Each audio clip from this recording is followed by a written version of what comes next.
Good morning, everyone. Sorry, we had some glitches. Okay, we couldn't start on time.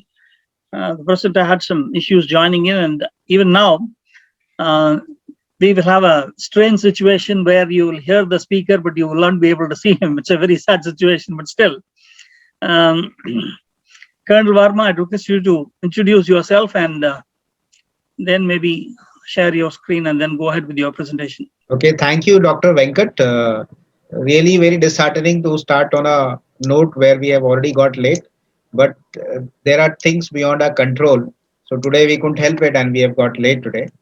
Nevertheless, I am Lieutenant Colonel Abhishek Verma. I am a serving Indian Army officer and I am from the Corps of Signals, and I am into the domain of cybersecurity since last about 15, 16 years. I have been working on it. We are actually working on ground to find solutions with respect to cybersecurity for various establishments of Indian Army. And I've done a few courses with respect to cybersecurity, earned a few degrees and diplomas, and that's about it. And we are going to talk about cybersecurity and online behavior today. But before we start, in the this times of pandemic, I hope all of you are safe, sound, keeping healthy, and following the COVID-19 related protocols, which is so very important to understand and abide by. And times like these have really brought the importance of online communication into focus. Nowadays, we are interacting like right now. Also, we are interacting online. We are talking to each other. Unfortunately, you're not able to see me right now because of some technical issues. But we are able to see each other. We are able to talk to each other through this online mode. And this online mode has taken everything with a storm, right from schools to offices to workplaces to online doctor consultations. Everything is happening online. Now, this is very, very important facet of the internet per se, wherein it is allowing you to interact online. But on the flip side, there's something related to do with the realm of cybersecurity, wherein while interacting online, you have to take care of certain uh, aspects related to cybersecurity. So that is why it is very important to understand what is cybersecurity and how the steps we can take to safeguard ourselves from the various malices of cybersecurity. There are a lot of people, especially hackers. We call them black hat hackers, sitting thousands of kilometers away from you, looking to gain an opportunity to leverage you to their advantage. So that is why we will dwell some time upon understanding this facet of cybersecurity. Uh, I'm sure you all would have seen the movie Terminator, wherein Arnold Schwarzenegger comes back from future to past to undo a few things to make the future correct. Unfortunately, we do not have that leeway. Whatever we do today, right now, we cannot go back to the past and undo it. So that is why it is very important to be right now. The other day, I went to the office and asked my team that where is the cyber security team last few days. Somebody replied, they ran somewhere. Now, if you have understood the joke, then you know what cyber security is. You know that ran somewhere is something which is very, very important to understand. That is a very, very buzzword, a very important word in the realm of cyber security. If you have heard the terms like phishing, virus, worm, Trojan, then you are definitely introduced to the aspect of cybersecurity. So, with this introduction, I will start my presentation. I'll start sharing my screen.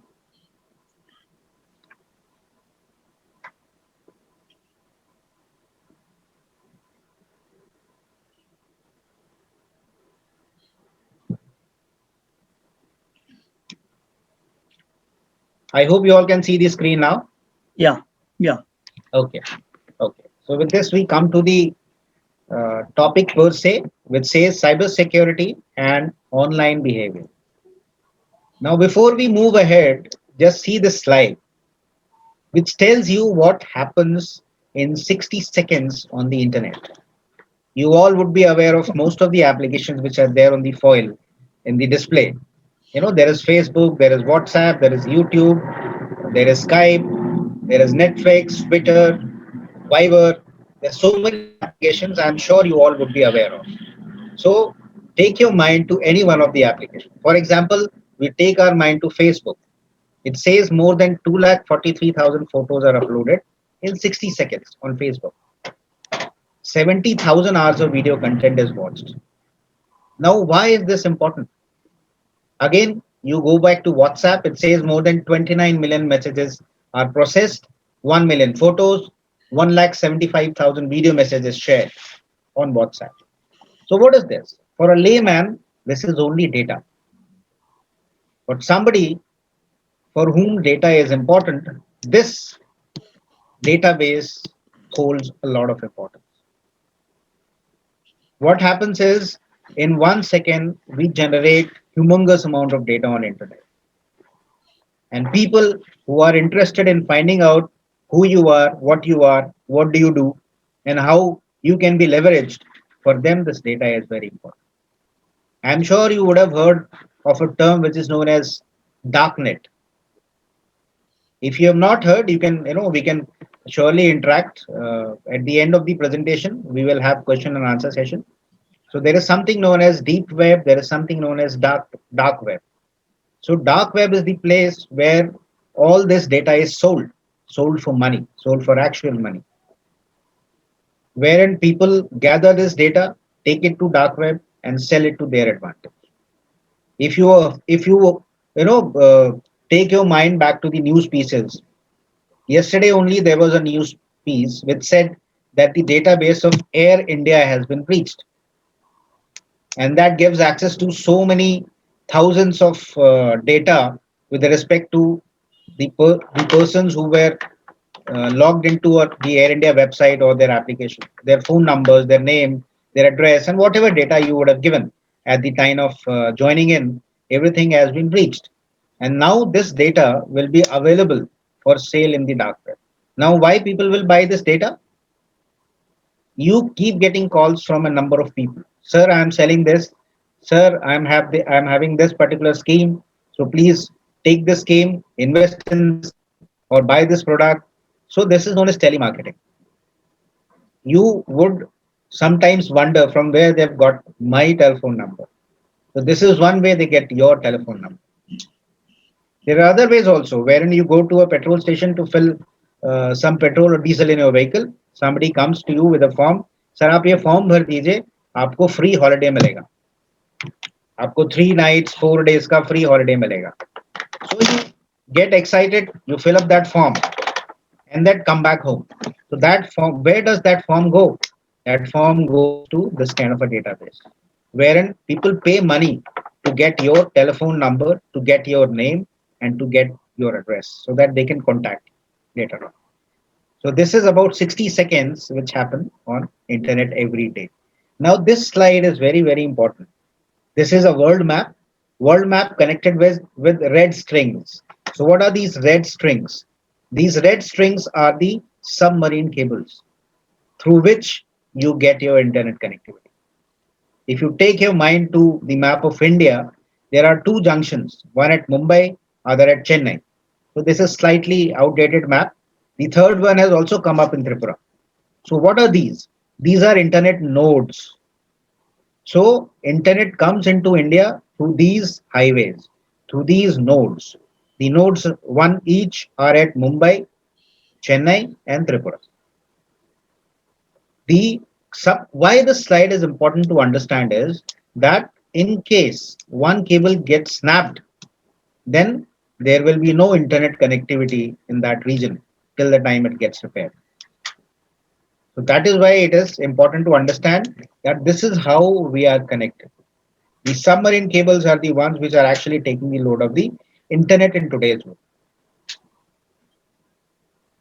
And if you see so many $1 million worth money has been taken away by these cyber criminal gangs, and every day we keep getting news, one company has been breached, The other company was breached 3 years ago, but they have come to know now that they have been breached.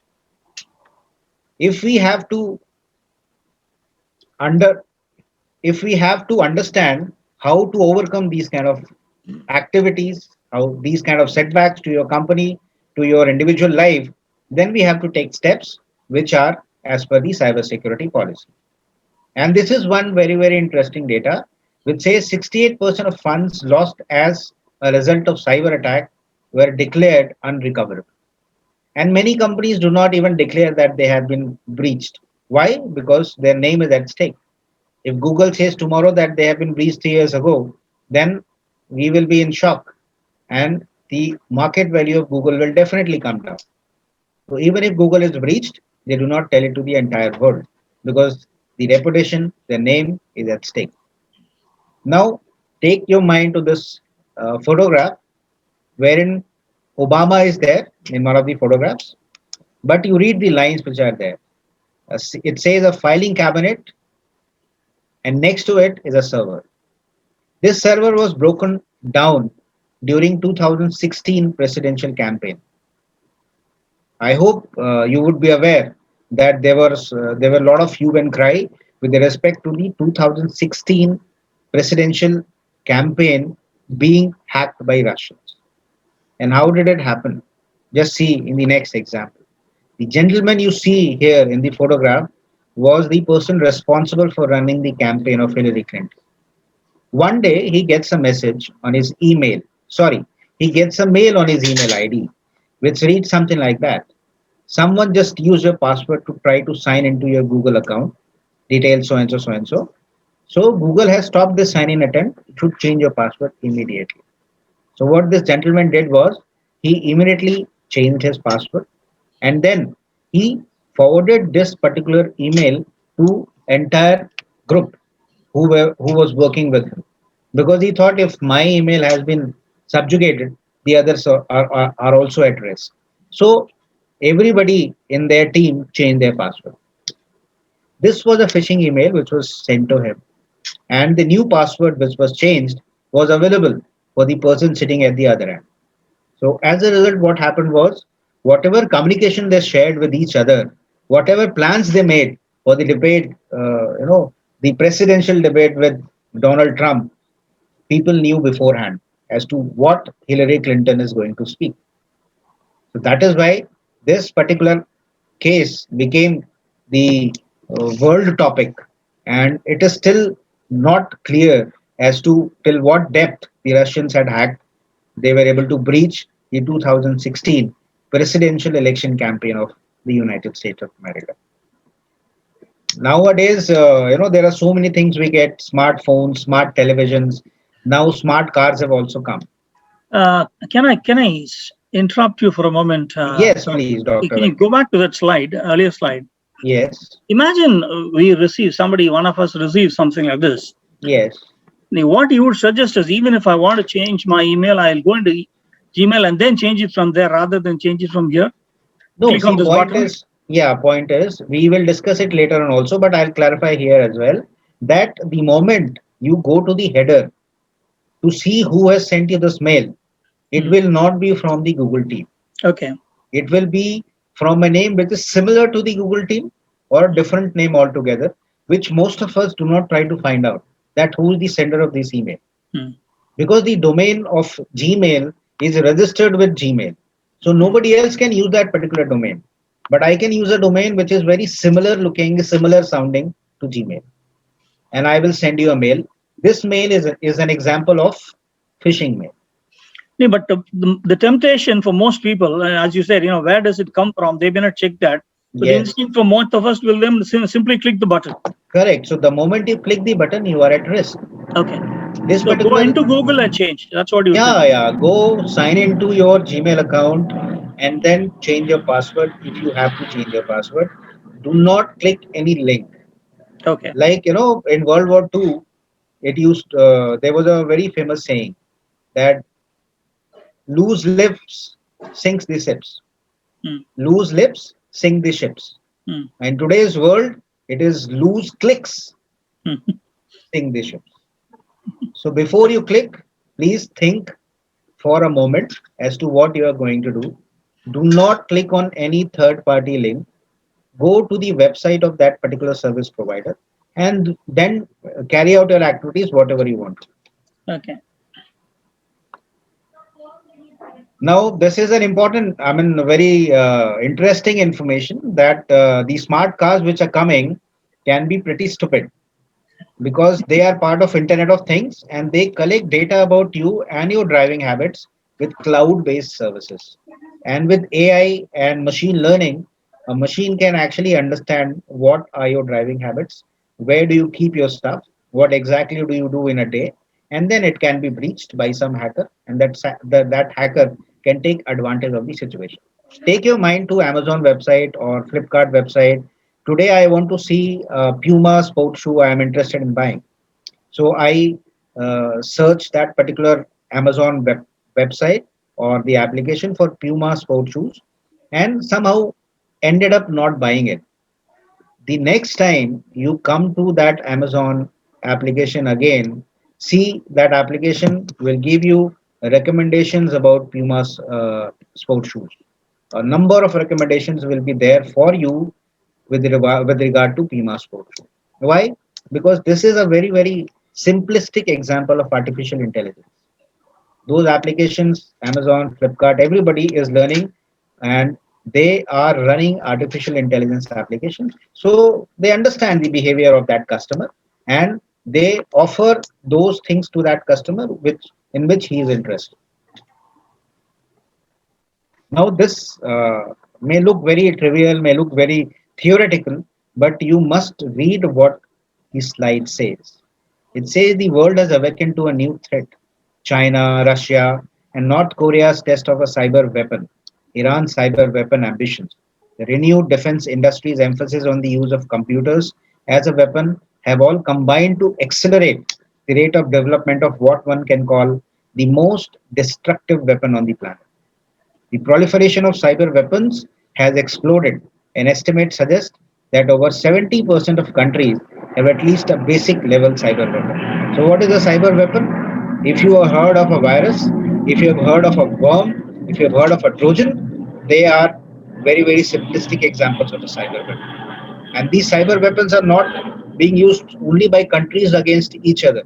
You are also getting bombarded every day with these cyber weapons. Through that email which we saw earlier, through the SMSs which you receive.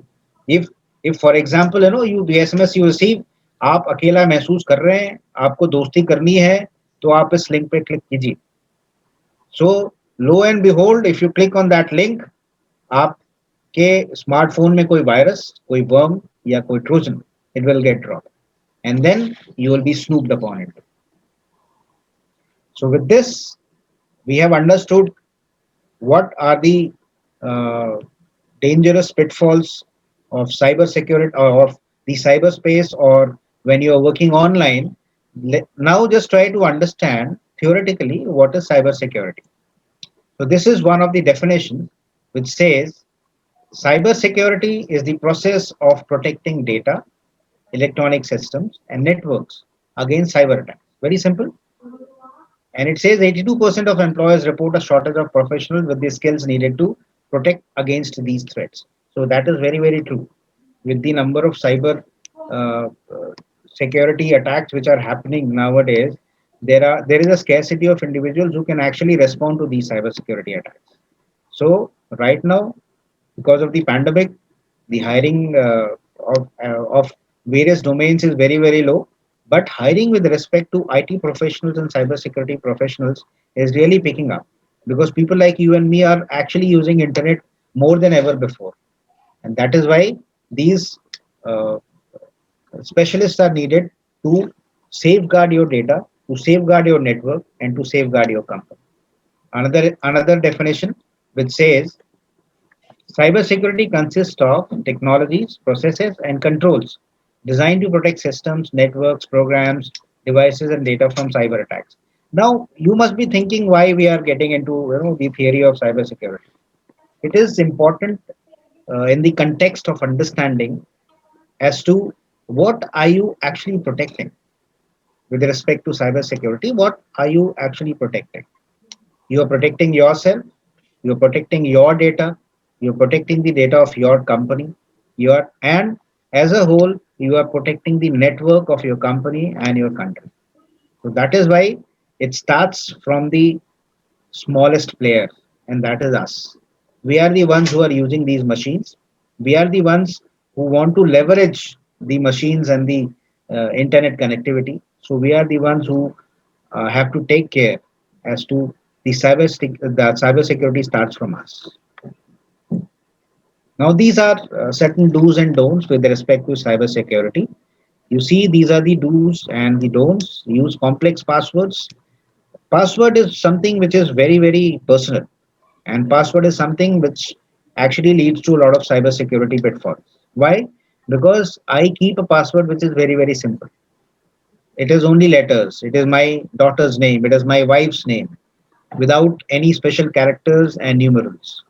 So there is something which is known as brute force attack. If I am a hacker and I want to log into your account, so I will use a brute force method to guess the password.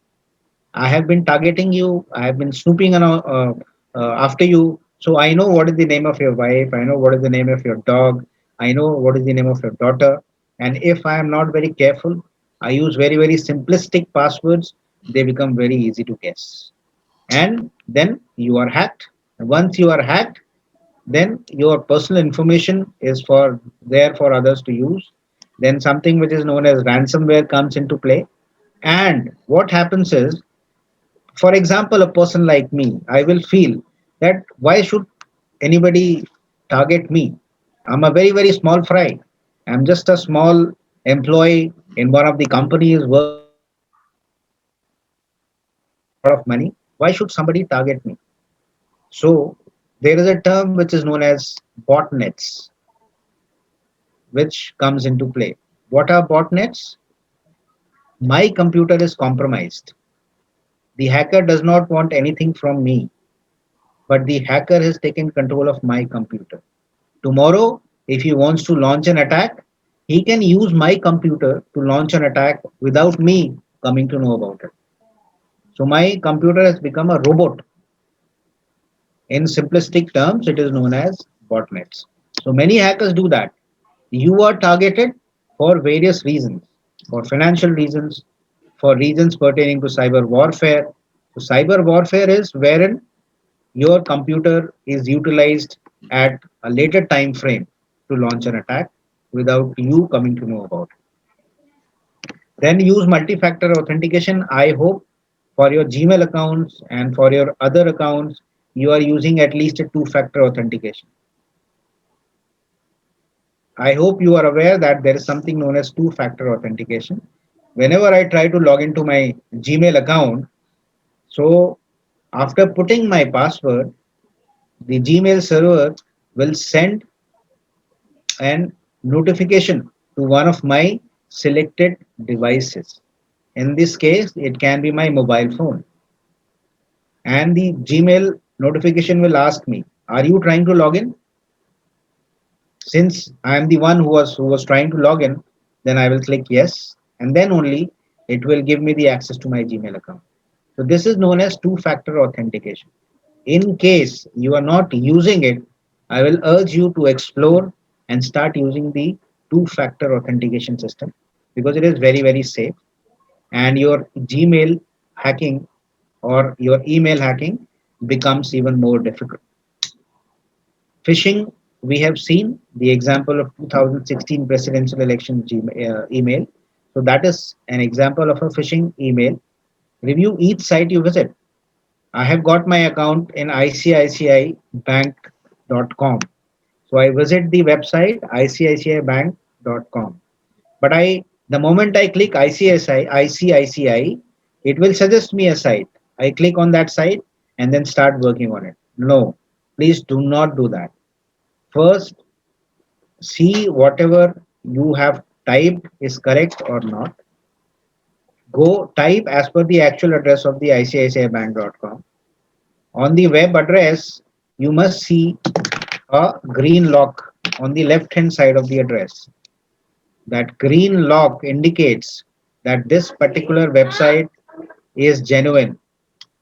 and you can trust that there are no malwares in this particular website. So please review each site before you visit it. Keep all software and operating systems up to date. The most widely used operating system is Windows. So please keep your Windows operating system up to date. Keep updating your applications and other softwares which you are using. And there are various don'ts. These are self-explanatory. Use one of any of your personal information as your password. My name, my wife's name, my dog's name. Install antivirus solutions from unknown sources. Please do not do that. You should definitely have an antivirus system in your particular computer, and please download that antivirus from the authentic website of the service provider. Open attachments from unknown seeders. Please do not click on any link.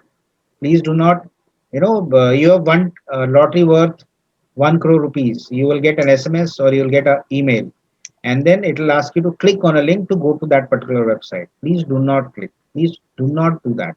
Do not click on any third party attachment or third party link. Use free public Wi-Fi. Please, you can use free public Wi-Fi, but please do not do any monetary transaction, because your usernames, your passwords, your OTPs, they are at risk once you use them on a free public Wi-Fi. I go to Delhi airport, I use the Delhi airport Wi-Fi, but use that Wi-Fi only for generic tasks like surfing the web page or maybe watching a video, something like that. Please do not use them to doing any monetary transaction. Second, the moment you are done, I am going from Delhi to say Nagpur. The moment I have boarded my flight, you must delete that Wi-Fi from your mobile phone, because once you connect to a Wi-Fi, it remains in your phone's memory. Next time when you are within that range of that Wi-Fi, your phone will automatically get connected to that Wi-Fi. So please, if go to your mobile phones, there is an option to forget that particular Wi-Fi. Please click on forget, and then whenever you have to use it again, please use it again after registering it again. Don't keep it lingering in your mobile phone. And click remember that quickly. It is about password and autofill you which you see in your web pages, that the moment you write ABHI, rest of my letters automatically come to be filled. So do not uh, resort to that, and do not let the web page automatically fill in your details. I hope it is not getting too theoretical and boring. No, no, absolutely not. Now this is something which is important, which is known as social engineering. What is social engineering? Social engineering is targeting a person using social media applications. What are social media applications? Facebook, WhatsApp, YouTube, so on and so forth. These are all these are all social media applications. So when you use this social media application to leverage a particular individual, it is known as social engineering. So what are the various phases? First is investigation. I am after Dr. Venkat, so I will investigate what all he likes, what all he wants to see, which all websites he visits regularly, identifying the victim, and then hook, receiving the victim to gain a foothold. It is like sending an email or sending an SMS, asking him to click on that particular link. And the moment I click or he clicks on that link, a malware gets dropped into his system. And after that, I gain access to his system. Then play is nothing but obtaining the information over a period of time. It can be for 10 days, it can be for 10 years also, and then closing the interaction ideally without arousing suspicion. So this is the total life cycle of social engineering. Nowadays, everybody does social engineering, right from a company which is making products to or to a country which is your enemy country. And this is released from Interpol for cybersecurity. Don't fall for social engineering. These are the important information which has been given. And if you see, look out for small differences in domain name or email addresses. It is john.doe@123.com, and other one is john.doe@1123.com. They look very similar. and many people do not even come to know that they are different. Be careful when sharing personal information. If you receive an unexpected request, first confirm using a different means of communication. Example, a phone call. Beware of phishing websites and use strong, unique passwords and change them regularly. Many of the companies, organizations have got a password policy. As per that password policy, your password should be at least 12 characters long, between 8 to 12 characters long. It should be a mix of a capital letter, a small letter, a special character, and a numeral. So, in case you are able to manage this kind of a password, that password becomes very, very difficult to break into. Using sophisticated softwares also, it will take more than 1 year, 2 year time to break that password. That is why it is important to create a very, very strong and unique password. And a very, very trivial but interesting information. There is a village in Romania which is known as Ramnicu Valsia. Its population of around 1,20,000. And here, everybody is a hacker. The main business of every person here is include indulging in cybercrime or hacking. And almost everyone owns a Mercedes or a BMW in this village. So although the name is Ramniku Valsia, the nickname has been given as Hacker Village. So with this, we come to the end of the first block, that is cybersecurity. May can we ask the doubts right now also, or it will be at the end of the Yeah, presentation? some people have asked questions. Maybe if you would like to look at them, Yes, yes. I will just just have a a look at them. minute. You can open the chat, and I'll tell you the time. We can read it out.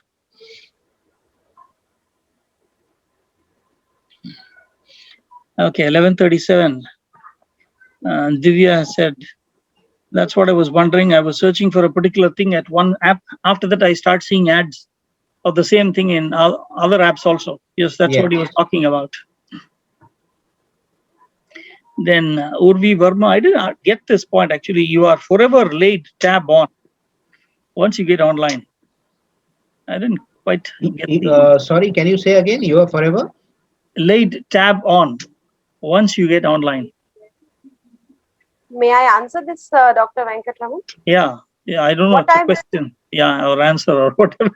what I meant here is that this was in response to what Divya was saying, where I'm trying to say that the moment you get online, every single one of your activities is watched. Okay. That's what that meant. Okay. Then going down, Bernali has asked, do we add more access for artificial intelligence AI data collection mechanism by using voice assistants on our devices? Of course, of course. You are absolutely correct. Whatever you ask your Alexa or Siri to do, that is part of data collection activity which is being done by the company. There were many reports wherein in US Alexa has suddenly started blurting out a few points right at midnight, which was pertaining to that person's daily routine. So definitely yes, all these companies they definitely collect data and then they put it into a AI cycle, AI machine, and then they take out inferences for their own benefit. It is definitely So there. this is not just Alexa, but does it? So I guess if this is about Alexa, then it also works on Google Assistant, which Yeah, people of use course, on their of phones. course. You are It's absolutely really eerie because sometimes it seems like somebody is eavesdropping on my conversation with somebody. correct, correct. Like But we were just discussing, maybe we should do that, or I think I'm thinking of buying this. Should I buy this or not? But I haven't really gone online and looked at something. So I yeah, just asked a friend who is like no, maybe you are absolutely. more aware of those kind of things. See, So I'm you are like, maybe should we do this? Should we do that? And then all of a sudden, like someone had pointed out, just like one chat ahead, that if you open a tab, you begin seeing all these things on all the other sites that you visit. So that's like that I understood, but then I was like a bit curious about, does it even collect our voice data and then access what we are even thinking now? It's like really eerie. Yeah, see, that is the point of artificial intelligence, right? The machine is supposed to be intelligent to understand what are you thinking, what will be your next question, so that it can offer you the answer. So the artificial intelligence basis is this only. and they are definitely connecting data. As far as Google Assistant is concerned, that also connect your data. I'm sure you would be aware, whenever the Google Calendar is updated, how is it updated? Mm. The Google is able to read each and every email of yours. Yes, If you even have, even after we book tickets, it correct, sends correct, alerts. And if I've been somewhere, how did you like this restaurant? How did you like that market? It's like exactly. it's Why? really eerie. Why? Because when you started installing the application and using it, we did not read the terms and conditions. We just clicked, agreed, okay. All these things were written in those terms and conditions, that the Google will, utilize your data for doing Yeah, own we research and allow them activities. to use our data, collect Correct, data for correct. better user experience, something like Yeah, that. correct.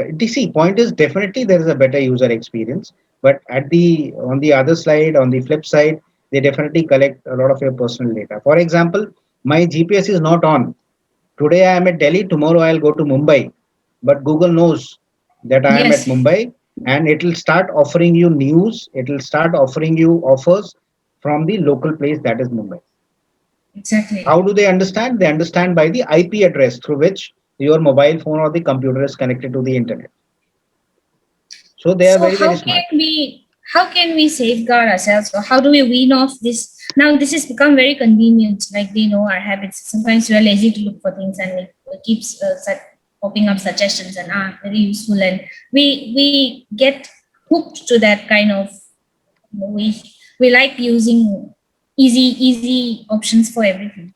See, So now point. that how do we wean ourselves of this habit that we've gotten No, accustomed don't do to? that. Don't do that. Technology is there for use.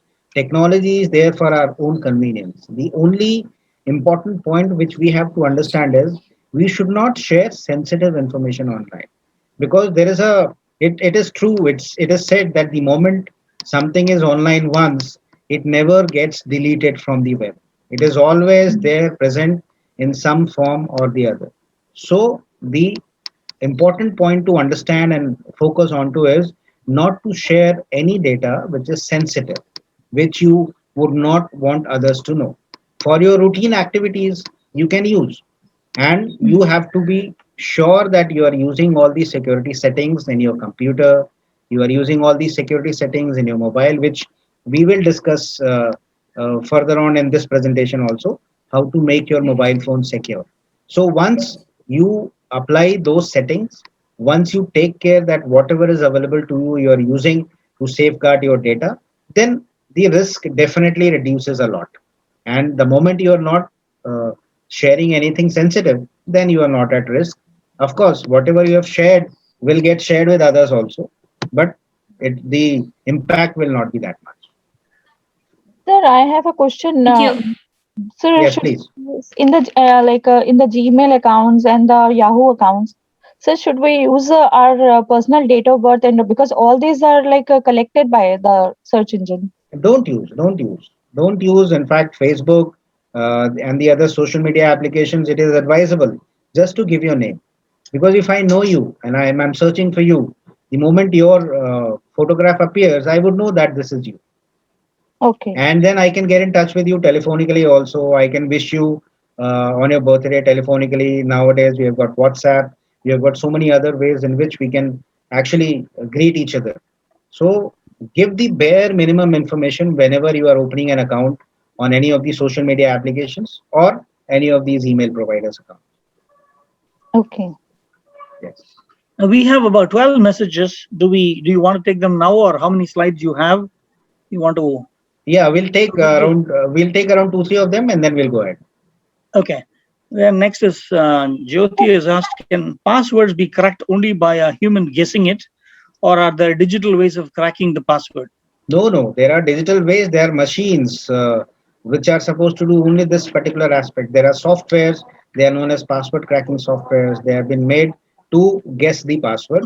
So that is why when I pointed out that whenever you make a password, please use a capital letter, a small letter, a special character, and a numeral at least once. So then that it becomes very difficult for that particular machine oblique the software to break it. Okay. And Garima Sayal has recommended that everyone watch The Social Dilemma on Netflix. Yes, I've also seen that. Yes, yes. It explains a lot about social media abuse, fake news, and how we are controlled via social media apps. Would you like to say something about that, Colonel? Very correct. Very correct. The point is, for example, I talk about my personal experience. When I joined army, I did not know how to fire a gun. So before we were taught how to fire a gun, we were told about the intricacies of firing a gun. We were introduced and we were supposed to handle each and every part of that gun before we started firing. So, just to give you a bird's eye view, today we went to the range to fire and we were made to fire 20 days after that. Why? Because we were being introduced to the gun Mm. so that we know in and out of that gun, we know how to use it, we know how to repair it, we know what to do in case it stops firing, so on and so forth. So, technology is exactly like that. One should not start using technology without knowing everything about it. Then only it will be a safer usage of that technology. So technology is there for use. Definitely, it is for our own convenience. We must use it, but we must first understand what that technology is about. Rinsa has asked, is it okay to safe to keep Gmail always logged in? No, it is not. It is better that after your usage, you must log out because, for example, if I'm a hacker, I have been able to hack into your computer, then it will be so easy for me to hack into your Gmail account because it is open. That's the reason why banks, when you log into banks, they automatically log out after some time. That's the reason. Absolutely. That is the reason. That is the reason. Then I observed that sometimes we speak about something at home, casual chat, and suddenly Yeah. I see Facebook sending me ads about it and Google News showing articles about it. Correct, So this correct, is correct. also true. Very true. It happens to all of us. Yeah, this is one more example of artificial intelligence. So that is why, when we started the presentation, I gave you the example of the Terminator series of movies. So machines, unless we are careful, machines will definitely take over the world one day. Yeah. Yes. I mean, they used to say we are not alone in the universe. We used to say that about aliens or something. Now, you're not alone in your room. Absolutely. You are not. You are not. Okay, You know, Anjupasi's question you've answered already. yeah. Okay, then few questions they've also answered already. Okay. Sir, Okay, let's. Yeah. Somebody Yeah. had a question. Yeah, Anju. Yeah, tell Yes. me. Yes. yeah, sir, I have a question that because since nowadays it's all about the data, Yes. sir, how to be remain safe and understood? But like a common man does not know the implications of how they are using it, as you said. Yes. So, how is it advisable to use Firefox? Because I have recently felt that Firefox at least monitors and helps us better browsing. Yeah. This is Okay. my personal Okay. experience. Okay. Okay. What happens is those checks and balances are there in each and every browser, Okay. right? Not many of those checks and balances are automatically switched on in Firefox. That Okay. is why you find it more secure. Otherwise, it is at par. The Google Chrome is also at par with Firefox, Safari, and any other browser you can think of.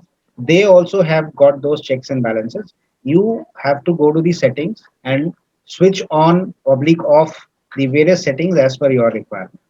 Okay. So yeah, most of the browsers are same nowadays. In fact, Microsoft Edge has also become very, very secure. It was not few years back. So why Firefox is considered more secure is in it is an open source browser.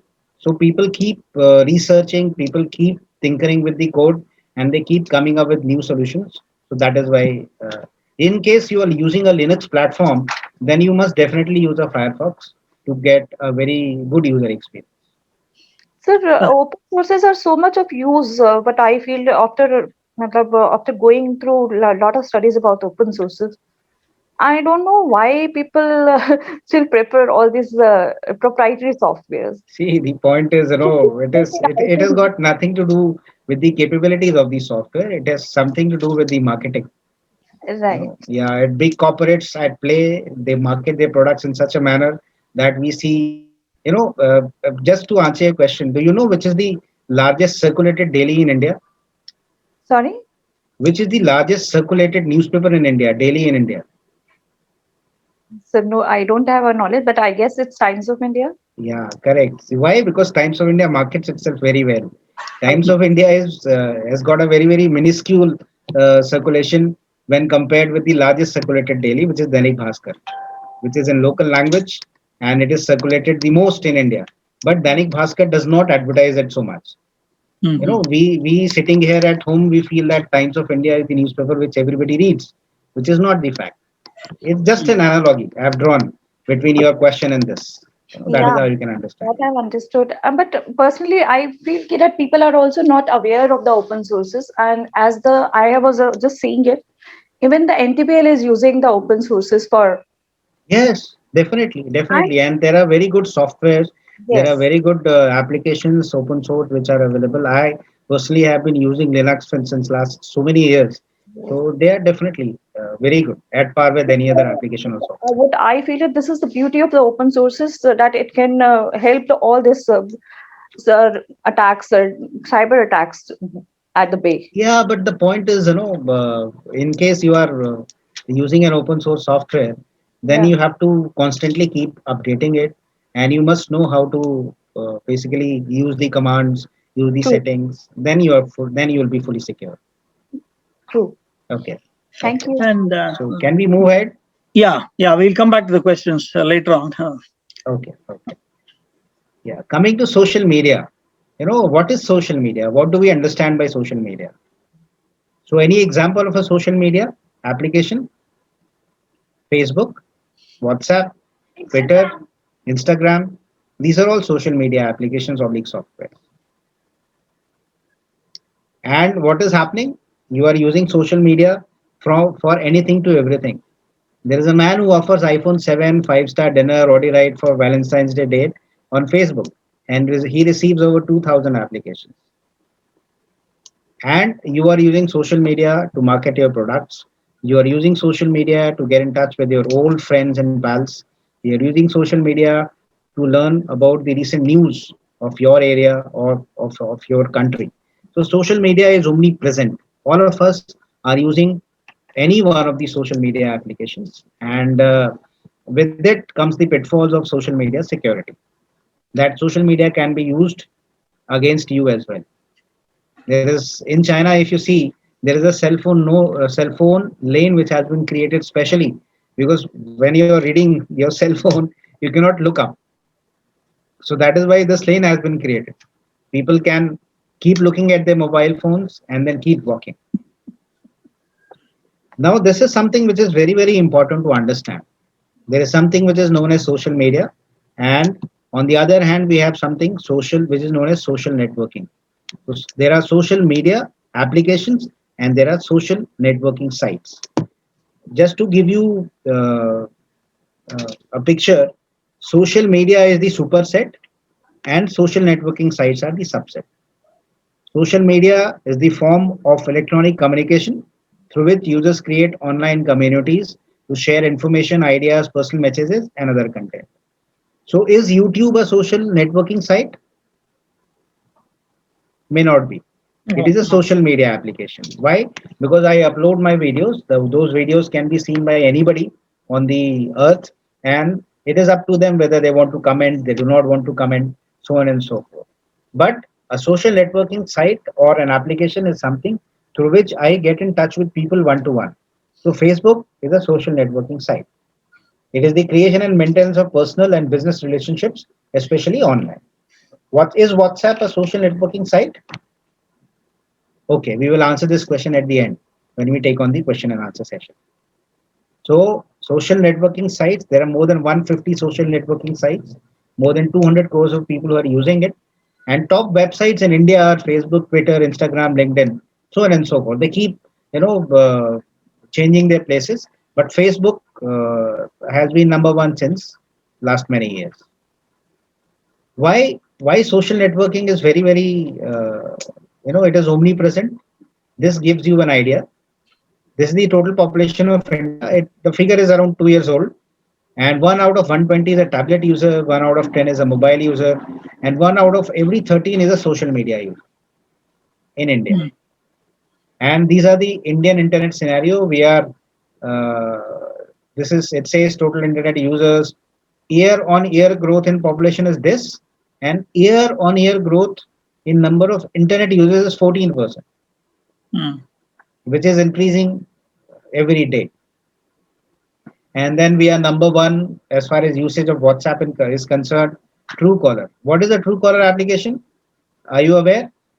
This way, we will also call, we will take a call at the end during the question answer session. LinkedIn, Facebook, these are all data. Why we are number one WhatsApp user in the world? Why do you feel? Because of the population. Hmm. Because we are so many. And why China is not? Because China has got its own set of applications. They never use WhatsApp, Facebook, so on and so forth. Chinese use their own set of social media applications. And this is social media in real time. It is 60 seconds, around 1,17,875 users, these many mobile users, these many messages. Again, this slide gives you on social media how much data we generate in 60 minutes, in 60 seconds. These are certain points about social networking sites. It allows users to connect and interact with the people. The networks can be organized by city, workplace. I still remember the first social networking site we started using was Orkut. I'm sure many of you would have used it, which is not present there anymore. And what are the advantages of social networking sites? They are generally free, quick and easy way to communicate and collaborate with friends, family, and associates, and to find new ones. Host user created content allowing for self-expression through the sharing and posting of blogs, videos. The point is you can do a number of things using a social networking site. And the second last point is very, very important for a number of people. It provides a feeling of social belonging. There are people who do not have enough friends in the actual world. So that is why they look for friends in the digital world outside using a social networking sites, and that gives them a feeling of social belonging. There are many people who are throbbing, who are surviving because of social networking sites. But on the other hand, there are certain disadvantages also. It is addictive and can result in the neglect of real life social situations. We have seen a number of examples pertaining to this. There are so many people who have become so addictive to social media applications, to various video games, PUBG, Pokemon Go. These are all applications. These particular games, they are a mix of games and social networking site, because you can play online also. You can form a team online. You can get in touch with people online. You can come to know about various people's online while playing these games also. So they are very, very addictive. Users must be careful not to share inappropriate information. So these are the disadvantages of social networking sites.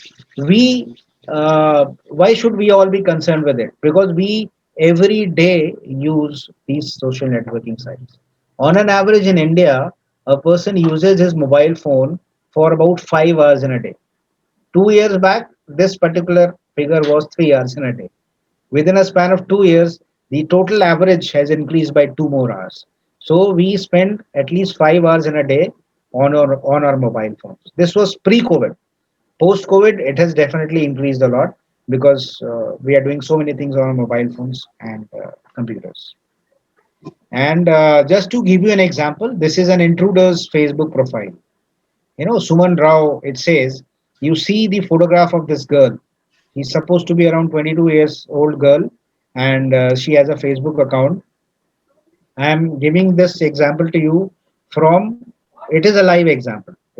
It has been found out that this particular account belonged to somebody in Pakistan, and this account was targeting people from India.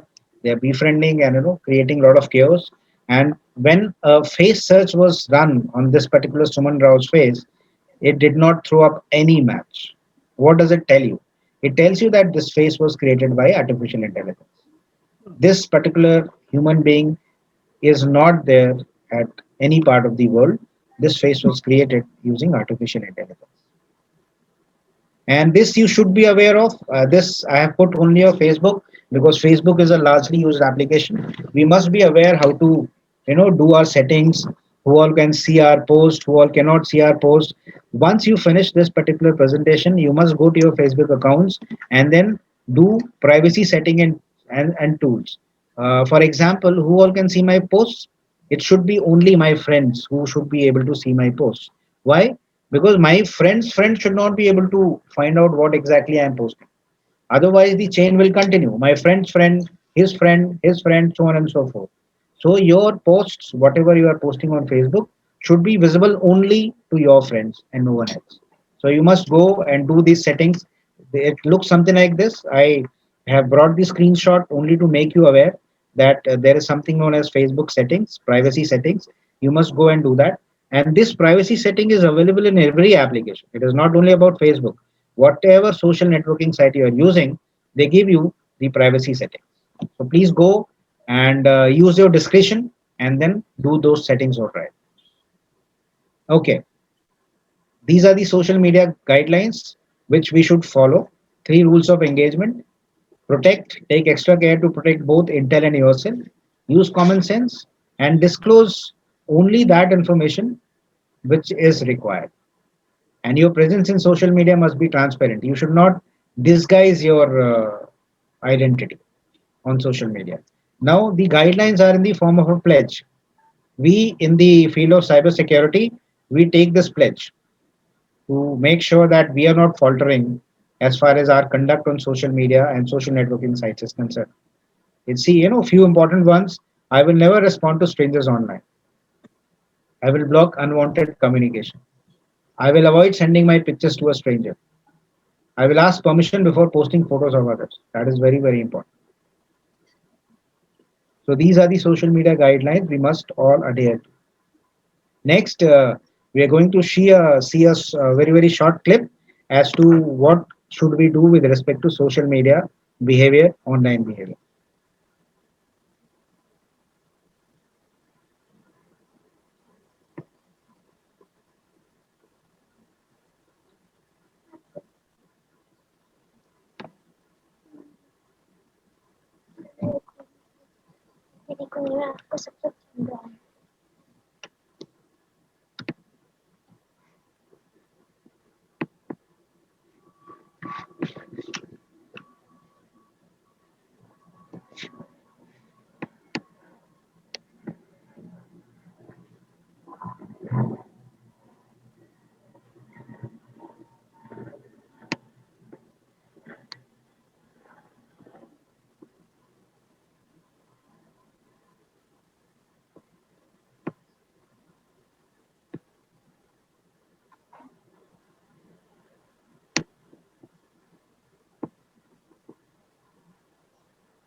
Okay, so I hope that particular clip made sense. There was a very, very important point in that video which said don't mix Facebook, I mean, walls to wall posts and personal posts. So I also used to sometimes wonder why husbands and wife wish each other happy anniversary on a Facebook page or on a social networking site. So these are the actions we must do to ensure that we are foolproof and we carry out a proper, secure social networking uh, application. Now, coming to important aspect, which is known as smartphone security. What first of all, why a phone is smart? Why do you call a smartphone as a smartphone? The reason is our smartphone is always connected to internet. The moment it gets disconnected, that phone ceases to be a smartphone. So that comes the security aspect about a smartphone because it is already always connected to the internet and hence becomes gullible to internet oblique the online attacks. These are similar to computers. These are some data. Phones have GPS, camera, and voice recording facilities, and these are least secured and the patching process slow unlike computer operating system. The phones get very slow patches with respect to updation of operating system and other system softwares. And this all of this can make them a lucrative target for hackers. For example, sorry, for your information, there's a Remix operating system which is coming for mobile, which brings Windows 10 like continuum features to Android. So after a few years, you don't have to use your computers at all. Your smartphone would be as good as a computer. And what are the attack vectors on a smartphone? Pirated applications, which we use. From time to time you keep seeing it in the news that government has issued advisory that these applications should not be there in your smartphones. In social engineering, we have understood what exactly we mean by social engineering. Phishing attacks, the network services. Services is the example of that SMS which I gave you. क्या आप अकेला महसूस कर रहे हैं मुझसे दोस्ती करना चाहते हैं ये एसएमएस आता है आपके पास and it asks you to click on a link. So this is a network services attack. And physical attacks is simple to understand. That is the theft of your mobile phone. So these are the basic security. Update operating system to the latest version. Do not root the device. Rooting the device is you are programming the mobile phone on your own, which you are not supposed to do unless you know how to root a device. Do not install applications from third-party app stores. Enable device encryption. For your information, I must tell you, your Android mobile phones can be encrypted. The entire phone can be encrypted. So that in case somebody is able to steal it, he will still not be able to use the information from your mobile phone because your mobile phone is totally encrypted. And use an application oblique service to provide remote wipe functionality. What is it? In case somebody has stolen my phone or I've dropped my phone, I can use an application like an antivirus, or there are a number of applications which lets you remote wipe your mobile phone. You can remotely wipe all the data on your mobile phone so that nobody can make use of the data and erase all data before return, repair, or cycle. Set a pin on automatically lock the device when it slips. You must make a lock for your smartphone, and it is better not to have a pattern lock why because अभी मैंने समोसे खाए हैं अभी मैंने पकोड़े खाए हैं तो उसका तेल मेरी उंगलियों पे लगा हुआ है the moment I draw that pattern it gets imprinted on the screen of the mobile phone and anybody can later on come and see and open your mobile phone. So use a alphanumeric password, disable make passwords visible, erase data upon excessive password failures. This should be switched on your mobile. Protecting smartphones, we will just see it again. Use your smartphone's built-in security features. आप settings में जाके if you see there are a number of features you can switch on so that your smartphone becomes even more secure. Avoid using free but unsecured Wi-Fi access. This point we have already discussed and the pitfalls of using a free Wi-Fi access. Scrutinize every app you download regardless of source. Understand the permissions you are allowing before accepting them. A compass application asking you permission to use your camera, to use your contacts, to use your SMSs does not make any sense. So do not just click on everything that okay, accepted, okay, agreed. give the only those permissions which are required for that application to run in. For example, Ola and Uber will definitely require the permission of the location of your mobile phone, because then only the application will be able to find out its exact location. So you give the permission with regard to application, but don't give permissions which that Ola or Uber application does not require. Consider investing in an effective mobile security application. Please, for God's sake, have an antivirus installed in your smartphone to keep it even more secure. And that antivirus should be a paid antivirus. It should not be free, because free antiviruses are only a demonstration on what an actual antivirus can do. So actual performance will only be given when you take a paid version of an antivirus. How about Avast free antivirus? Yeah, they're all good. This is just an indicative photograph I have put. I am not proposing that No. you should have Kaspersky, but Avast is a very good antivirus. It is there in the field of providing antivirus solutions since last around more than 20 years. No, my So it is a question very- was related to the using the free version of Avast. Is that Yeah. okay or not? No, You have no, to no. go for a paid version. Please, it does not cost more than 400-500 rupees a year subscription Okay. of a mobile antivirus system. So as I told you, a trial version or a demo version gives you only a demonstration of what the actual antivirus system can do. So if you want to exploit the entire functionality, you must have the paid version of an antivirus system, both for computers and smartphones alike.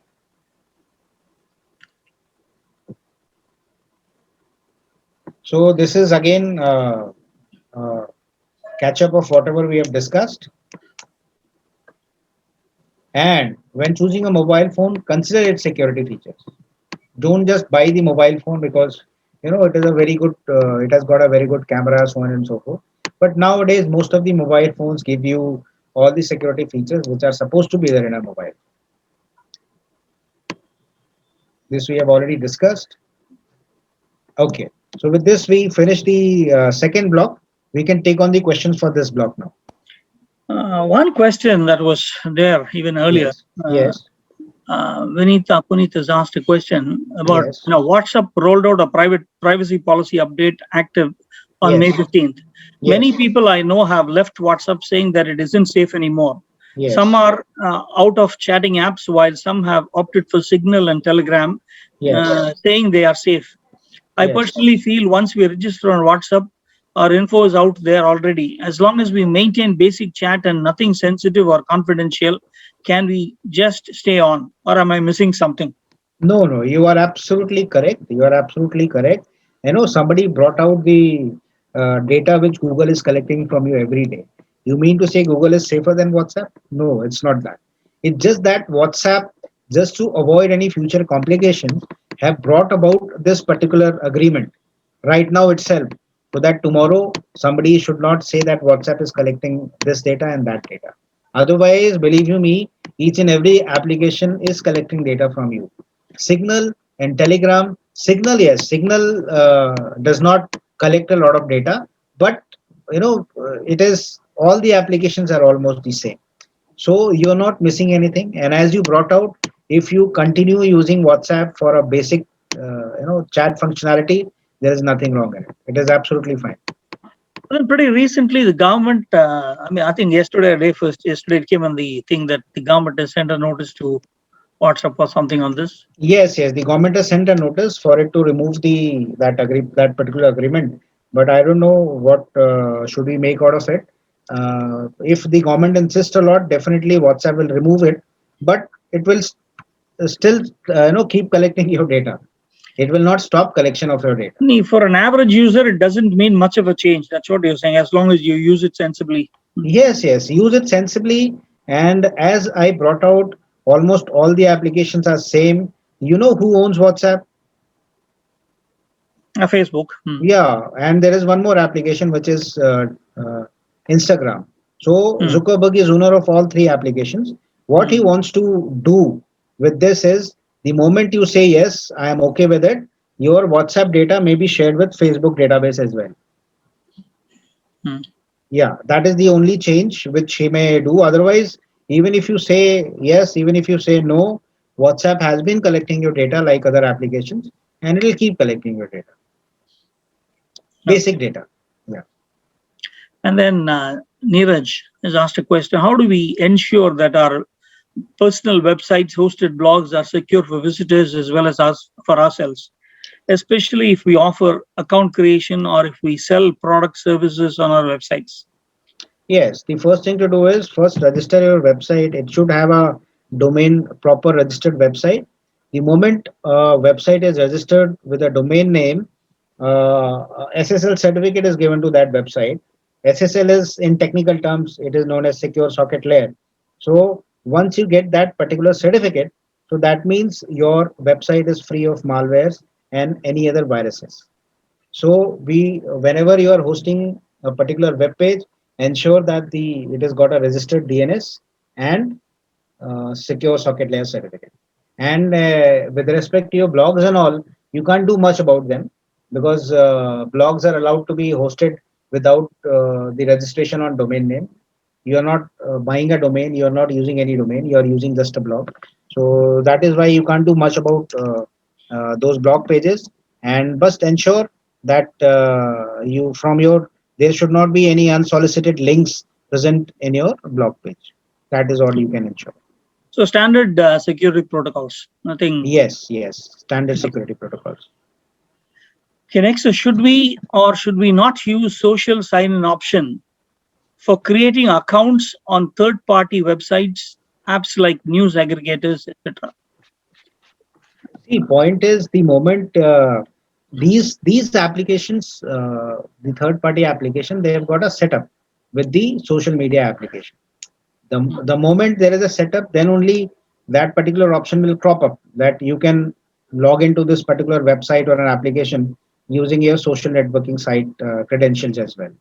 So they've got a tie-up between them, and then that pops up. So it is better not to sign in on a particular web page or an application using your social media credentials, because then the data proliferation, the data theft, may take place sooner or later. So it is always better to create another account, username, password, and then log in using that. Okay. When we do video calls through social apps like Messenger, WhatsApp, etc., do they record or store our videos in their servers? No, they do not. No, they do not, because otherwise, their server farms will become smaller to store so much of data. They do not. They provide a one-to-one link between these two customers who are making a video call, and they do not store those videos in their servers. As far as this is the official version which has been told by these applications. Later on, when we discuss in another few slides from now, the pitfalls of Zoom. Initially, when Zoom had started, they used to record that video in their servers, but now the Zoom has also done away with it. So it creates a one-to-one link between two customers who are making the video call, and any video is not stored in these servers. This is the official version given by all the applications. One more from Garima Sayal. It has so happened that in an online work from home scenario, I was asked by a new employer to provide PAN and Aadhaar on an online portal. I worry if that is a safe practice. The point is, you first understand what exactly the requirement for. In case it is a genuine requirement and you have to give, then you must understand, in case you are giving those requirements on that web page, you must carry out those checks, which I told you. 1 minute. This is specifically, it says in an online work from home scenario. That's Yes. what she said. Now, Yes. for that, why should somebody require your PAN or Aadhaar? Can there be a requirement like that? No, there cannot be. There should not be a requirement, because that can be taken personally if also. I could just intervene. Yes. The Please. thing is, I just joined the company, and Okay. as part of the induction process, they asked me to fill up a form Okay. where I was supposed to provide my basic details. Along with that, I had to provide Aadhaar, PAN. But since that onboarding and induction process was done via a portal called Airtable, they had formed like an application form on Airtable. Okay. This was from a genuine employer. Okay. The link to that website came via their HR. Okay. and I'm in touch with that person even over calls. Okay. The Airtable is I'm just Then concerned that that is- if I'm uploading it on the website, on that via that particular link, Yes. does a trace of that stay on the internet? That's my concern. The See, Airtable point is- basically a database. It's an app that looks like a spreadsheet and also works as a database. Yes. So it is something And, that is used by that HR. That's all. Yes, yes, yes. And if you feel that your PAN card or Aadhaar card is already not there on the internet, then I think you are mistaken. I told you, Well, you know, the moment, I try to be hopeful. yeah, I told you the moment something is uploaded even once on the internet, it will remain there forever Yeah. in one form or the other. Thank So yes, and see, pointers in your case, you are sure that it is it is for a genuine requirement, and the Yeah. link which has been sent to you is a genuine link. Then there is no issue. Then there is no issue. Right. Okay.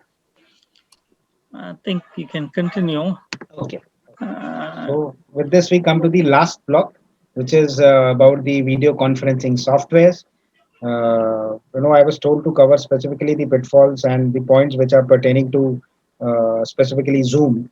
So we will go ahead and see certain points which were a problem and how Zoom has overcome those issues. So what are video conferencing softwares? They enable online communication. There's the theory which you all can see, and the more popular softwares or the applications are Zoom, WebEx, Gmeet, Microsoft Team, etc. And in this, Zoom takes a lead. Why? Because Zoom is very easy to use, and it has got the easiest user interface. And it was the first software to come in last year when the pandemic had happened, and people were forced to stay at home, and people were working from home. So this Zoom software picked up, and it became a rage.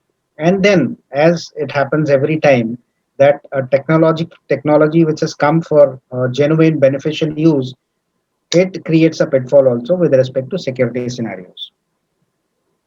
So these were the controversies with respect to Zoom. First was Zoom's end-to-end encryption controversy. Initially, Zoom said that their connections are end-to-end encrypted, but which they were not right. Somebody brought out whether they store videos or not. At this particular time, Zoom was recording those videos in their servers, and anybody who may be able to get or hack onto the Zoom server will get an access to the videos which have been recorded. But after this controversy, Zoom clarified that now they have done away with recording any video on their servers, and end-to-end encryption is between two subscribers who are using this Zoom software. So there is no security pitfall here. Zoom's inability to play nicely with Apple, there were certain technological issues on Apple, the iPhones, oblique the iPads, and the Mac books. Zoom was not able to play properly, which it had some technical glitches, but now it has been sorted out. Zoom bombings and meeting disruptions. What is Zoom bombing? You are attending a Zoom meeting. Suddenly, somebody comes in, joins the meeting, and shows some inappropriate material in that particular meeting. This is known as Zoom bombing.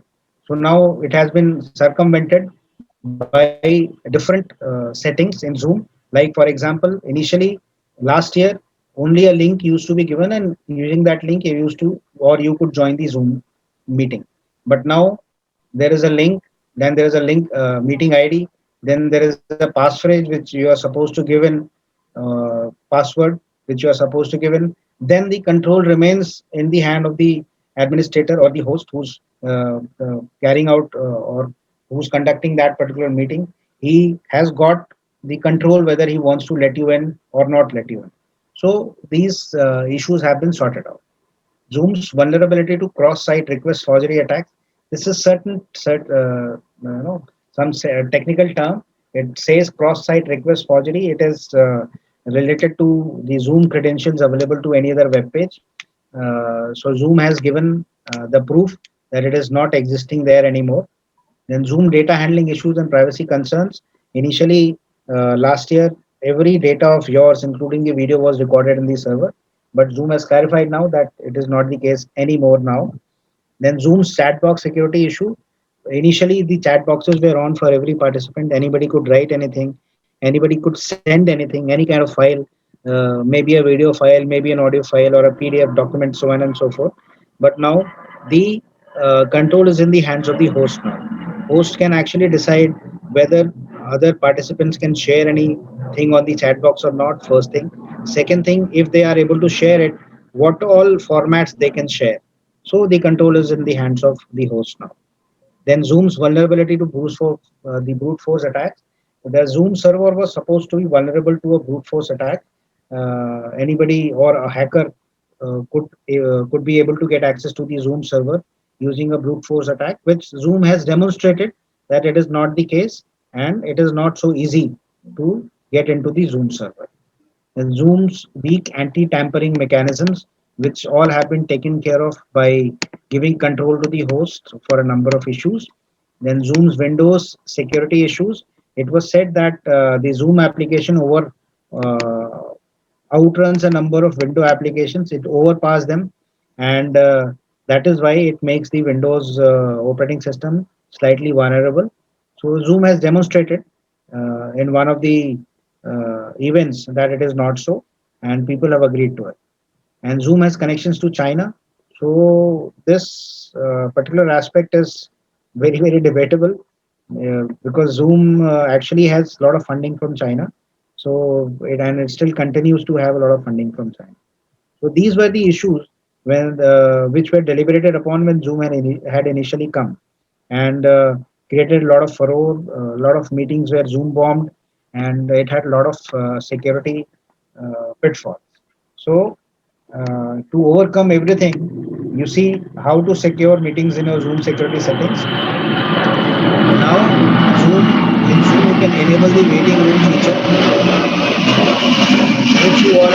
which you all would have experienced today also. Because once you join on the link, a message comes to you, the host will let you in soon. So this is the waiting room feature, wherein the host is the controller with regard to whom to let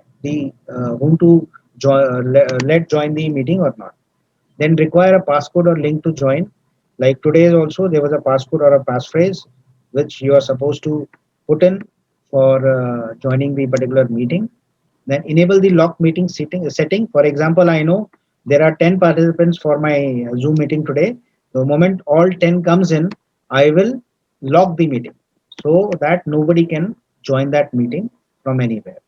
Then limit file sharing capabilities, as we discussed, that the chat boxes file sharing capabilities, screen sharing capabilities. Now the host can define who all can share the screen and who all cannot. So these particular aspects were missing in the earlier versions of Zoom. Then suspend participant activities in case one participant is not behaving.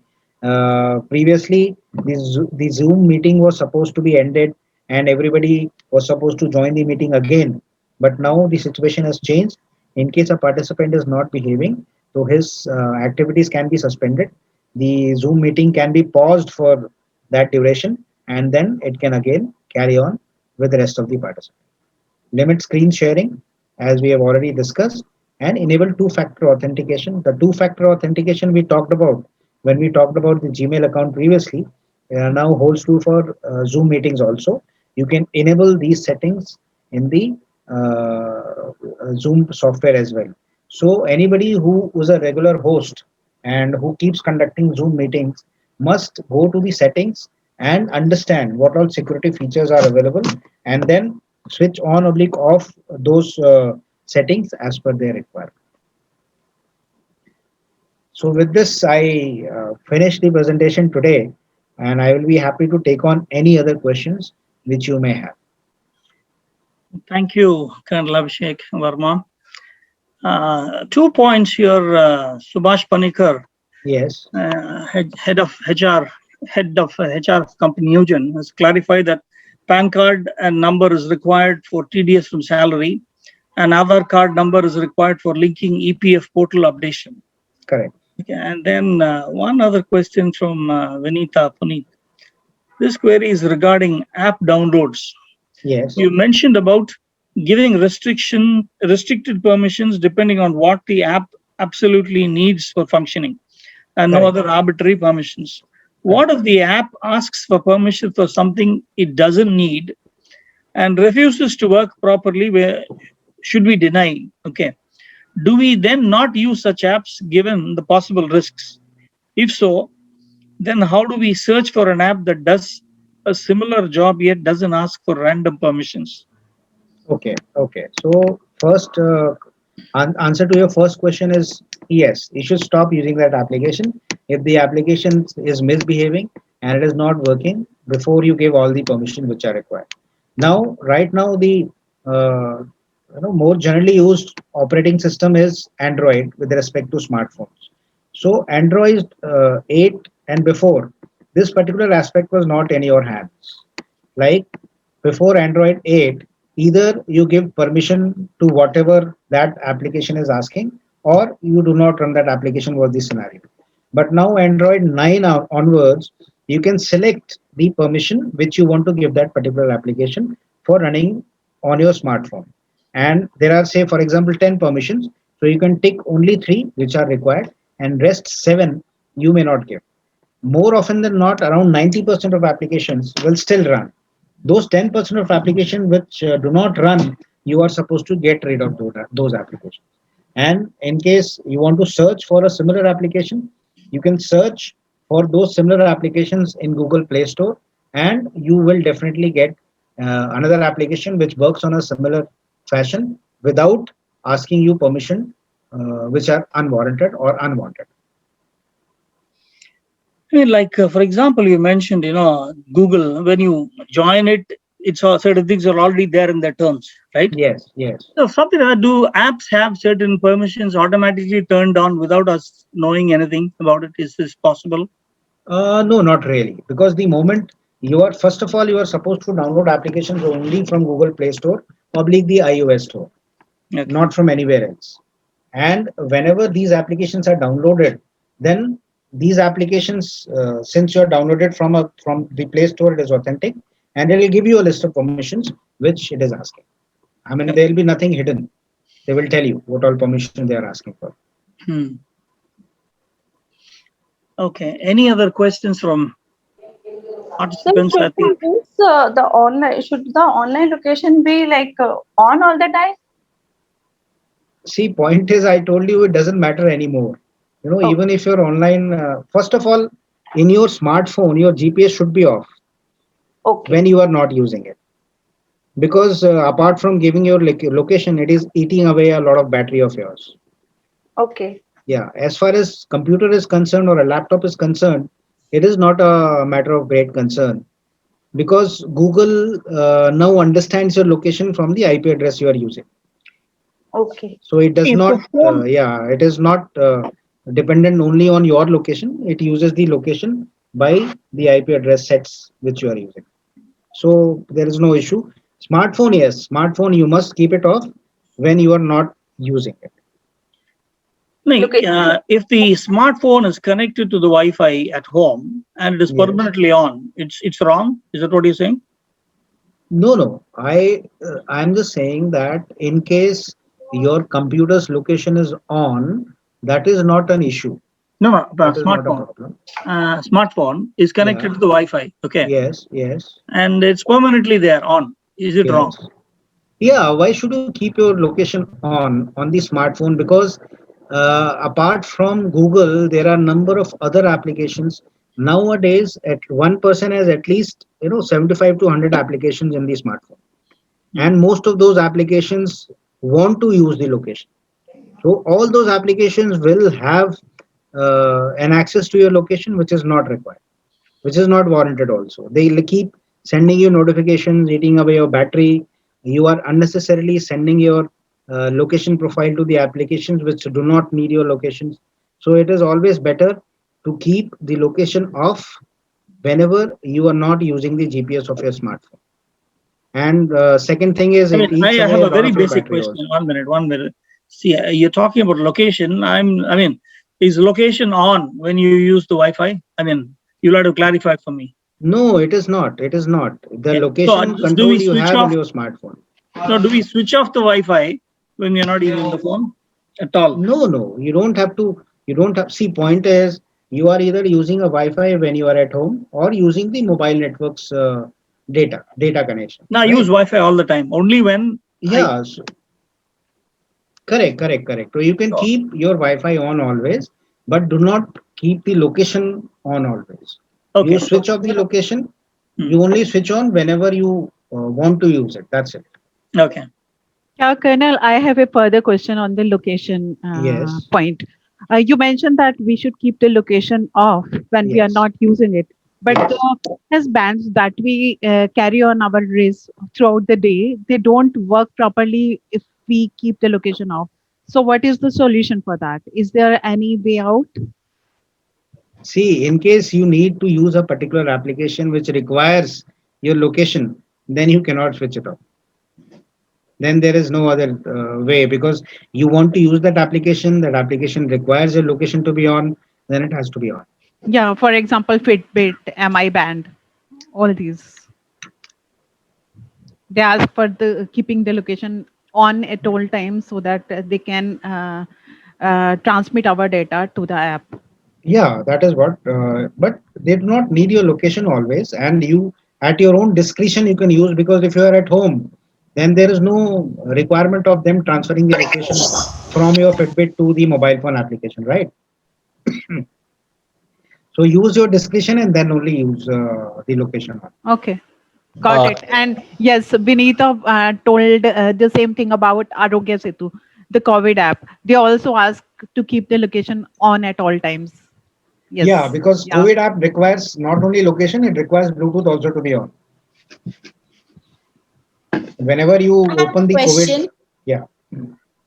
about the routing because I don't know, my device for some reason seems came in, I think, rooted, and now I can't download any bank apps, any other apps because it says your device is rooted.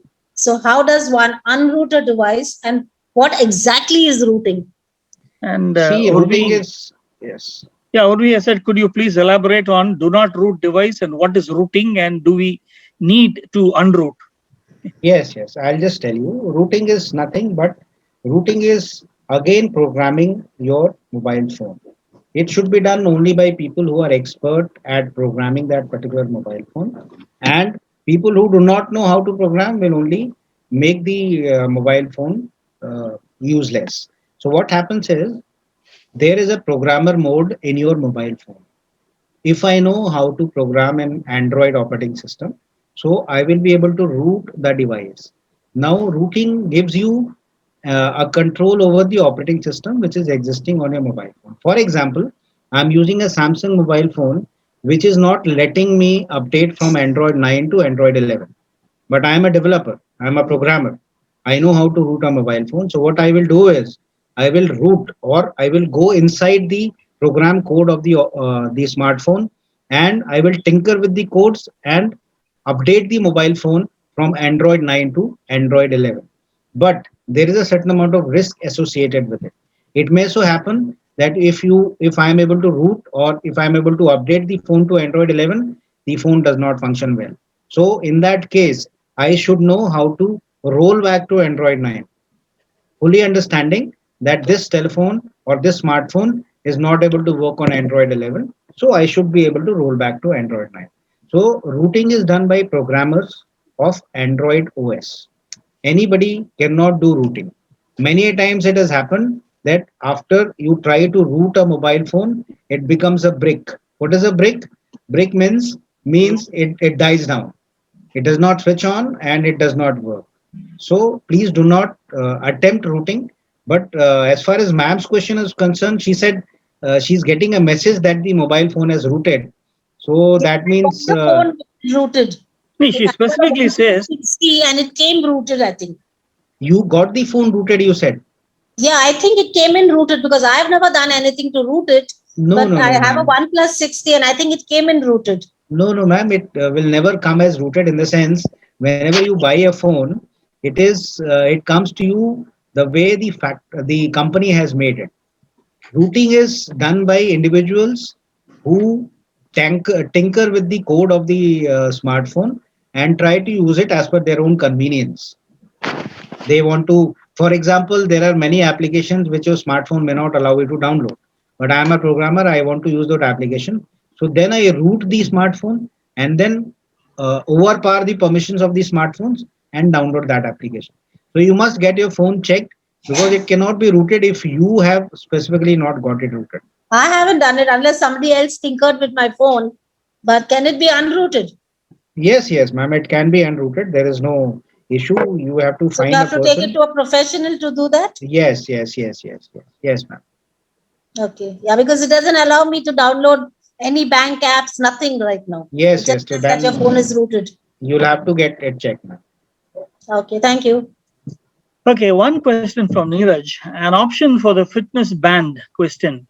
Huh? In case Neeraj has asked a question, I think. In case of fitting tracking bands, uh, what I do is turn on Bluetooth and location only when I'm synchronizing my band with my phone. Once sync is complete, I turn location and Bluetooth off. In fact, I also do the same. Okay. I only switch it on when. See, point is there are people who want to map the entire circuit, entire route. For example, I'm a cyclist.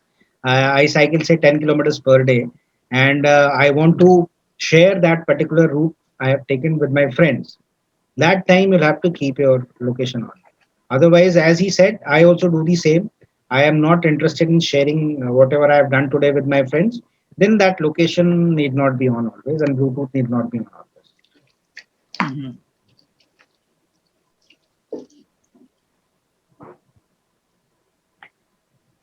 Okay, I think is there any particular phone brand that is low in radiation emissions? No, no, no. You cannot say because all hardwares, do the same. The cheaper phones will radiate more because their hardwares are not so sophisticated. But you cannot say that this phone radiates more because all of them abide by the radiation principles which are there, which are country specific. So any mobile phone which is being sold in India will abide by the radiation specifics with respect to India. So nobody will radiate more than that. Okay. Yeah. Sir, are the Windows 7 safe till now? Though they No, are Windows 7 is not safe anymore because okay. Windows 7 is not getting any more services and updates. So it is not safe anymore. It is definitely better to migrate to Windows 10 in case you have not already done so. Okay. And sir, my mobile phone actually it has speed has actually slowed down. So what should we do to I cannot forward most of the messages. It happens because of two things. First thing is your mobile's memory is full Okay. because the applications and other things to function well, you should have at least 20% of memory available. It is actually showing 50% of the storage. 50% is available to you. Yeah. Okay, so then that means then you need to do a factory reset of your phone. Your phone has slowed down because of the various applications. It happens, it is nothing new. It happens with most of the phones. As we keep using our phones, keep downloading new applications, and they keep sending you notification. They keep working, eating away your phone's resources. The phones do get slow. So the best option to do is to back up your phone, do a factory reset. What is factory reset? Factory resetting will get the phone back to its original condition when it was bought. Okay. And since you have already taken a backup, from that backup you can choose what all to send back to your phone. So that is the best thing to do in this particular scenario. I remember Apple being once asked a question whether they temporarily, purposely slow down their older phones or something like that. It was a case Yes, like that, right? yes. You are right. See, point is, you are right about Apple, and it happens so in Android because any mobile phone, for example, a mobile phone is manufactured in 2020, it should smoothly run at least till say another 6-7 years. Hmm. So, but what companies do is they do not give you updates of the operating systems. They do not give you updates of the system softwares. So that is why your phone starts lagging behind. Every year, every 6 months, there is a new version of the OS which comes in. So in case you are an Android fan, it is always better to buy an Android One phone. Android One is the basic operating system in the form which Google has created it. with no bloatwares and with nothing else added to it by any other company. So if you buy an Android One phone, it gives you a guarantee of updates till next 3 years at least, and it gives you a guarantee of update to at least 2 operating systems. So for example, if I buy an Android One phone with Android 2009, my phone will definitely get upgraded to Android 2011. And for next 3 years, I'll keep getting my system software updates. Any security update, system software update, I'll keep getting it. So this is, as you brought out, it is something which is related to economy. If I make a phone today and it runs for another 5 6 years, then who will buy a new phone from me? Okay, It this is is purely because another. of economic reasons. Okay. I have a question. It's not related to security, but it's related to the Beam app. Why is there a problem with using the Beam app or even having it installed in your iOS app? No, there is no issue because it is a genuine software which is from the iOS store. No, I'm not able to do it at all on my iPhone. Okay. I mean, Then I'll come back to you with this because I am not using an iPhone. So, but no issues. By tomorrow, I'll come back to you with this answer. Okay. Yeah. Sir, can I which OS would you suggest for the desktop or be a little more safer? See, point is, what do you feel is the most vulnerable software for computers? Actually, to be very honest, after writing 5 academic books on open sources, become a little more attracted towards the OS, I can say, and more curious also, not attracted also, but it is about more of the curiosity level. No. What I am asking is, in your mind, which computer operating system is most vulnerable? I think Windows. Yeah. Why? What is the reason?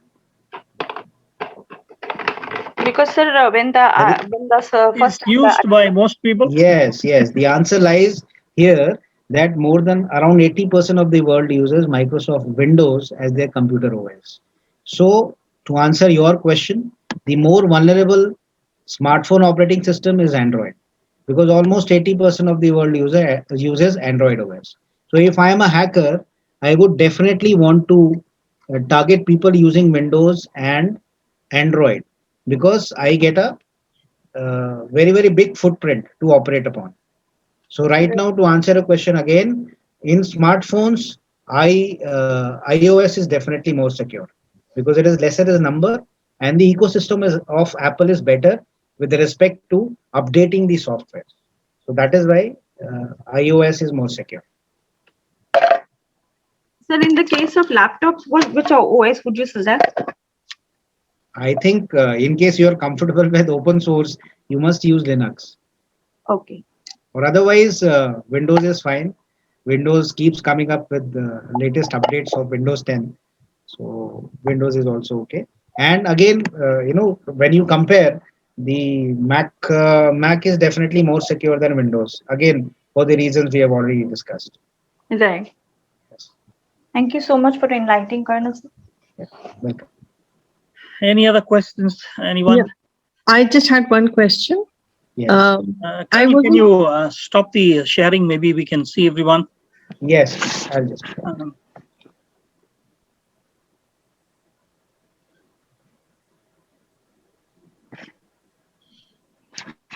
Yes, somebody had a question. Yeah, that was me, Jasminder. Yes. So the question was still Yes. regarding Arogya Setu. Yeah, it's not mandatory to have it on, only when you are like catching a flight and things like that in the current situation, the location and Bluetooth. See, point is, Arogya Setu is not only for the government's use; it is for your use also. So, for example, if I switch it on at sitting at my home, I switch off the location and Bluetooth. It gives the scenario which is switch on the location, switch on the Bluetooth. It will tell you whether you are vulnerable or not. We lost your voice, Colonel. Can you just repeat that? Okay, okay, okay. Now you can hear me? Yeah, yeah. Okay. What I am saying is, Arogya Setu is not only for the government's use, it is for usage by us also. So, sitting at home, if I switch on the location and Bluetooth of Arogya Setu, the application is 1 kilometer or 2 kilometer of my home. So, it is very important to switch on. Huh? Hello. उसको बोल, I think there is some issue. Are you able to? No, the voice is cracking up here and there. Urvi? We are losing volume every now and then. अरे उर्वी, उसको बोल मैं दोबारा आ रहा हूँ. Dr. Venkat, he will just log in once again. Okay. So this issue of lag is eliminated. Okay. Suddenly we lose him and suddenly we are able to hear. Thank you, Dr. Venkat, for organizing such a wonderful webinar. No, it's Vivek is doing the whole thing. Unfortunately, he's not able to join today. But that's a wonderful We should thank Vivek for that. wonderful effort then. Thank you. Can you hear me now, doctor? Yeah, yeah. Yeah. I was just saying that as far as Arogya Setu is concerned, when you switch on the location and Bluetooth of the application, it lets you know your vulnerability status within say 500 meter, 1 kilometer or 2 kilometer of your house or your location. So it is not only that the government uses it or you use the application whenever you're boarding a flight. It is for your use also. It tells you your vulnerability status also. Okay, does that answer the question, Jasminder? Yes, thank you. Thanks so much. Sir, one thing more I would like to understand the cookies, about the cookies, the websites we visit actually collect so many of our data. Yes, ma'am. So they use it according to their own usage. Yes. So how will we come to know whether it is like used in a perfect, in an appropriate manner or not? Okay. First of all, cookies are not something which is taken from you. Whenever you visit a website, that Right. website drops its certain portions inside your system. You know, in your computer. They are known as cookies. They are stored in your computer. So, for example, I visit yahoo.com first time. So, yahoo.com will drop certain portions of its in my system, which are known as cookies. Next time, when I want to visit yahoo.com, the Yahoo web page will get loaded faster because of those cookies. Right? Hello? Yeah. So Yeah. do we So because of accept those- cookies when we visit a site or we don't? Yeah, That's yeah, the you question, I must- think, right? No issues. You must accept the cookies for a better user experience. What you can do is, for example, you are visiting a website from Google Chrome. So once your work is done, go to the Chrome settings and delete all the cookies. So, you know, those traces will not be left in your system after that. So you can delete all your cookies. And if you want to know whether your email or your information has been compromised or not, you go to a site which is known as haveibeenpwned.com. Have I been? And enter your email ID. It will tell you PWNED. Okay. It is pronounced pond, but it is PWNED. Spelling mein A nahi hai. Okay. Yeah. So go there, fill in your email ID, and that site will tell you. whether Can you just type it whether out of your the email chat? is- Can you just type Yeah, it I'll out do of the that. chat? Yeah, I'll do that. So it will tell you whether your email is part of any breach or not. Yeah, I put that. Okay. Okay. Thank you. Sir, what to do in case if it is found on a See, safer site? first thing to do is to change the password of your email. First thing to do. Okay. Make it a strong, better password. That is the only action you can take. And ensure that for so many things together, you should not have the similar password. For example, my bank account, my email account, my Facebook account, my Instagram account, I should not have similar passwords for all these four. I should have different passwords. I should know how to manage my passwords. Make your password in such a manner that you remember those passwords as well. For example, make a formula. Make a formula with respect to your birth year, with respect to your date of birth, with respect to your house address, with respect to how many family members you have. Make a formula, devise your own formula, and then make a password which you should be able to remember easily. Okay, Vinita has another question. Is incognito mode truly incognito, especially when booking airline tickets? That's an interesting question. I did not understand the connection between being incognito while doing the online tickets. But incognito mode, what happens is during incognito mode, no cookies are dropped to your system. That is all. Okay. And your history of browsing is not generated. That's it. Otherwise, it is the same as using a normal browser, barring these two things. No, I think the question is, her question is, because I've seen this sort of, even though I've not really explored it, you try booking a ticket and for some reason your card doesn't work or something goes wrong, a connection goes wrong, you try again. Immediately the fare is already higher, okay? The fare keeps on becoming higher. Now, some suggestions have been to do that using incognito mode. No. It will not make any difference. Okay. Because your username, password of that website which you are using remains the same. It will not make any difference, and you are absolutely correct. Today I check a flight, price, and tomorrow I check. There will definitely be a difference because I have come back to it again. There will definitely be a difference, and difference will more often than not will be on the higher side. There are times when I tried on the something here. Yeah. Yeah, Dr. Venkat, you got me right there. That's exactly what I had in mind, the dynamic pricing, which we generally observe. So I was told by many so-called experts in IT that if you can probably go incognito, you might just, manage to bypass that trend. I have not really tried if that works, but then from what Colonel says, probably doesn't work. Anyway, so you got me right there. See, one thing I've managed to do, I don't know, the Colonel will have to explain this to me, okay? What I do is I check on the laptop and then use my phone to book, okay? It does work. Yes. Why? Because here the IP addresses are different. Okay. So that makes a difference. Okay. Maybe you can try that, Vinita, next time. Yes, you can try that. Absolutely. It may help you. You go to the, and there are one more way as well. For example, I need to book an Indigo ticket. I can go to Indigo's own website and I can book it, say, through bookmytrip.com.